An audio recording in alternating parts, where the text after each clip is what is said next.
김봉만의 맥점매매입니다. 오늘 장 기분 좋게 마무리가 됐는데 이런 가운데서 중요한 점들 놓치는 것은 없는지 정리해 드릴게요. 김봉만 전문가 만나봅니다. 안녕하세요, 전문가님.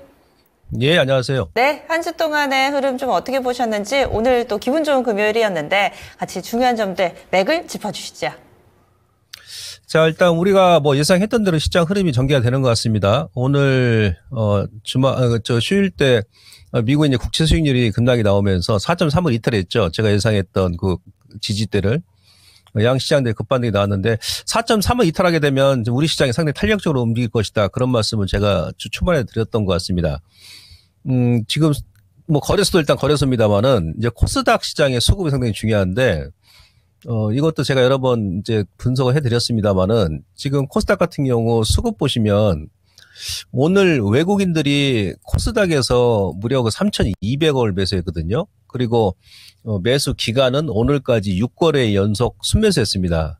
아마 이런 경우가 거의 없습니다. 거의 역대급인 제가 알고 있고요. 그다음에 5월 달 같은 경우는 기관 쪽, 특히 이제 금융투자에서 상당히 많이 매수를 했죠. 우리 개인 투자분들만 지금 매도를 하지 않습니까? 예. 근데 외인하고 기관하고 지금 한 1조 한 3천억 정도, 그것도 짧은 기간에 연속적으로 순매수를 했는데, 실질적으로 이제 코스닥 지수는 위쪽으로 아직은 많이 못 갔어요. 특히 이제 금융투자에서 5월 달에 이제 매수를 많이 했는데, 그 5월 달 고점도 아직 돌파 못 했습니다. 예. 그래서 이쪽으로 더 보내겠다는 얘기다. 이렇게 여러분들께서 이해를 하시면 될 것 같고, 그 다음에 지금 코스닥의 업종별 지수를 보시면, 지금 대형주가 상당히 강하죠. 그러니까 대형 업종 지수는 오늘까지 5거래일 연속 바닥에서 V자 터닝이 나오면서 종가상으로 60일선 장악하는 그런 모습이고, 근데 중형주 같은 경우는 오늘은 이제 양봉이 나왔습니다만은 실질적으로 대형주보다는 약간 비탄력적으로 움직이고, 소형주는 상당히 지금 중형주보다도 상당히 비탄력적으로 움직입니다. 그러니까 대형주 장세라는 얘기죠. 그게 왜 그렇습니까? 아까 제가 수급을 먼저 보여드렸지 않습니까?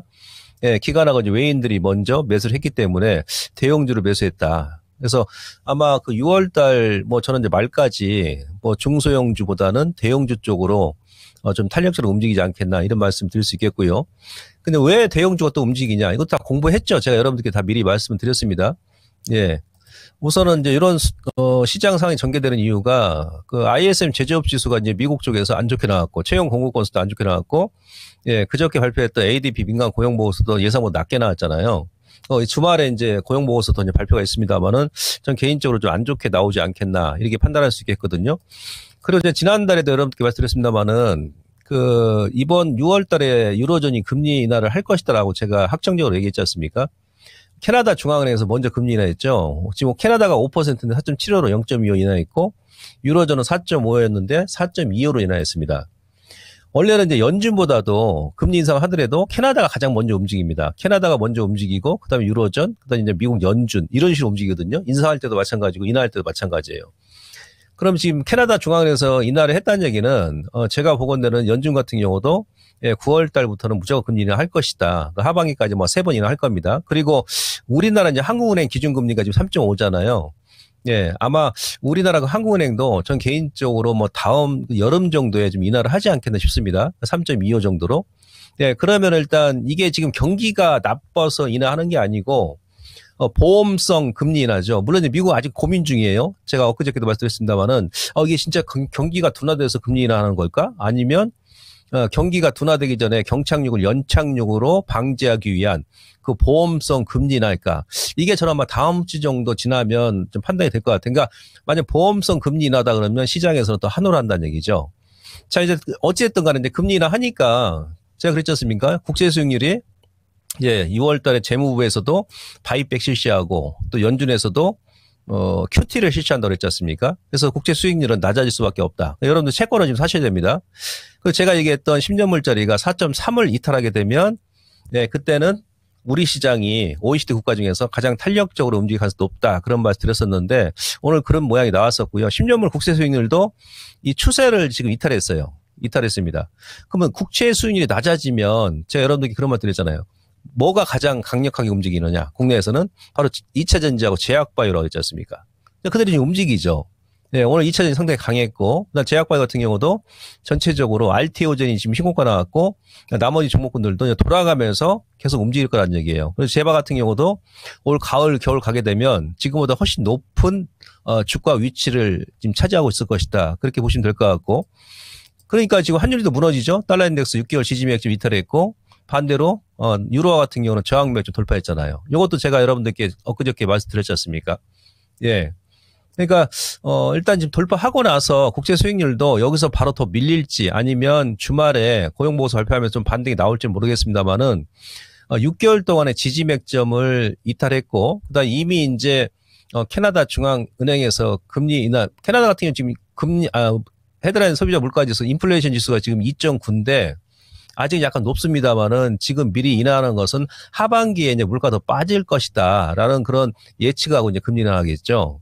그죠? 예. 그래서 이제 미국 같은 경우는 인하를 할 것이고, 그러면 이제 반등을 줬다가 이제 국채 수익률은 뭐 추가적인 하락을 좀 기저적으로 좀 유지해 나가지 않겠나. 그렇게 판단이 됩니다. 그랬을 때 수익률이 좀 반등이 나온다 그러면 약간 이제 제약바이오 2차전이 주춤할 수 있어요. 근데 다시 올렸다가 여기서 만약에 여기 N자로, 여기 지금 1차 하락 나오고, 하락 나올 때 6개월 지지 맥점을 완전히 이탈을 했기 때문에 예, 여기서는 반등이 나온다 하더라도 또 역엔자로 떨어질 수 있거든요. 역엔자로. 그랬을 때는 예, 2차전지 같은 경우도 뭐 추가적인 상승 가능하고 제약바이오도 마찬가지일 것이다. 그렇게 보시면 됩니다. 그러면 왜 또 대형주가 움직이느냐?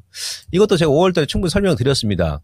2월달, 3월달은 대형주가 가장 강했는데 4월달, 5월달은 예, 전체 코스피 종합지수 대비 대형지수가 2배 가까이 더 많이 뺐고, 그다음에 중형주는 강했잖아요. 제가 또 이격 조정 월말 월초 나온다 그러면서 5월달까지 많이 올랐던 화장품, 음식료 이런 종목군들, 전력 이런 쪽은 이제 밀고 못 올랐던 애들이 오른다 그랬죠. 못나이 종목군들. 그게 바로 2차 전지 아니겠습니까? 먼저 치고 올라가잖아요. 코스닥도 대형주 지수가 2달 동안 4월달, 5월달 13% 뺐지 않습니까? 소형주와 중형주는 5월달에 이렇게 안 뺐는데 2달 동안 13% 뺐으면 엄청 뺀 거거든요. 거기가 이제 매수 맥점이죠. 그게 대형주 코스닥 여러분들 오늘 보십시오. 에코프로 BM이 시총 1위, 2위가 움직이니까 얘네들이 안 움직이면 전체 지수 안 움직인다 그랬잖아요. 기관나 외인들이 왜 지난달하고 이번 달에 코스닥 쌍끌이 매수합니까? 위쪽으로 보내겠다는 얘기 아니겠어요? 그럼 아무래도 기관하고 외인들이 들어올 때는 대형주 위주로 들어오지 않습니까? 근데 또 대형주가 4월달, 5월달에 많이 뺐네? 당연히 들어오는 것이죠. 그죠? 예, 그 다음에 이제 지금 보시면은 그 대형주 대비해서 코스피 대형주 6% 뺐고 4월달 5월달 코스닥은 13% 뺐는데 거기에 반해서 2차 전지 탑10 지수는 27%가 뺐어요. 그러니까 코스닥 종합지수 그다음에 코스피 종합지수 대비해서는 거의 뭐 6배, 네? 3배 이상 뺐다는 얘기예요. 너무나 낙폭이 심했다는 얘기죠. 물론 중국 내 탄산 리튬 가격도 4월달 5월달 20% 뺐는데 물론 이 영향도 있었습니다만은 근데 2차 전지 탑10 지수는 탄산 리튬 가격보다도 더 많이 뺐잖아요. 그러니까 당연히 반발 매수가 들어오는 것이고 반등이 들어오는 것이죠. 그다음에 이제 2차 전지 같은 경우 종목별로 보게 되면 에코프로 BM이 상당히 강하죠. 예. 제일 많이 뺐으니까 30% 뺐지 않습니까? 에코프로 BM이 25% 뺐고. 예. 근데 LNF 같은 경우는 약간 이들 종목보다는 지금 약하게 움직이지 않습니까? 이건 덜 뺐지 않습니까? 10% 뺐어요. 그리고 1분기 실적이 LNF는 2천억 적자를 기록했음에도 불구하고 주가는 4월달, 5월달에 10%밖에 안 뺐는데 에코프로 같은 비행 같은 경우는 그래도 소폭이나마 흑자 전환됐지 않습니까? 근데 LNF는 10%밖에 안 빼고 2천억 적자했던 기업은 얘는 30%를 뺐잖아요. 먼저 지금 올라오는 거죠. 그만큼 이제 밸류에이션 매력, 가격적인 매력이 생겼고 기적 매력도 생겼다는 얘기죠. 그래서 먼저 들어오는 것이다. 이렇게 보시면 되고 아까 이제 수급적인 부분도 이것도 다 공부했던 내용입니다. 예. 자, 알테오젠 신고가죠. 5월 달에 외국인들이 매수 1위가 알테오젠이었죠. 여기서 계속 빌드업을 했었습니다. 5월 달 한 달 동안. 예. 그리고 이제 금융투자 쪽에서는 에코프로 BM하고 에코프로가 가장 많이 매수했었어요. 금융투자에서. 그러니까 지금 이들 종목군들이 6월 달 넘어오니까 이격 조정 받고 나서 V자로 좀 치고 올라오는 것이죠. 예. 근데 지금 또 오늘 같은 경우도 외국인들이 3천억 넘게 매수했었는데 에코프로 BM만 지금 보니까 600억 가까이 매수했거든요. 그래서 이런 그 수급 구조를 보게 되면 당연히 이제 뭐 대형주가 먼저 치고 올 수밖에 없는 그런 입장이었었고 코스닥 지수를 위쪽으로 상방적으로 더 보내겠다는 의지가 지금 깃들어 있기 때문에 이후에도 전 개인적으로 2차 전지 특히 그동안 많이 밀었던 시총 상위 종목군들 에코프로 BM, 에코프로 그다음에 거래소 쪽에서도 마찬가지예요. 왜냐하면 1분기 실적이 이들 기업들도 큰 폭 아닙니다만은 대부분 흑자 났기 때문에 뭐 포스코홀딩스부터 해가지고 포스피추엠 이들 종목군들도 이제는 계속 저점을 확인하고 우상향 기조를 유지할 수 있기 때문에 2차 전지는 여전히 노빠꾸 전략으로 여러분들께서 꾸준하게 보유 및 매수 관점에서 대응하시면 될 것 같습니다.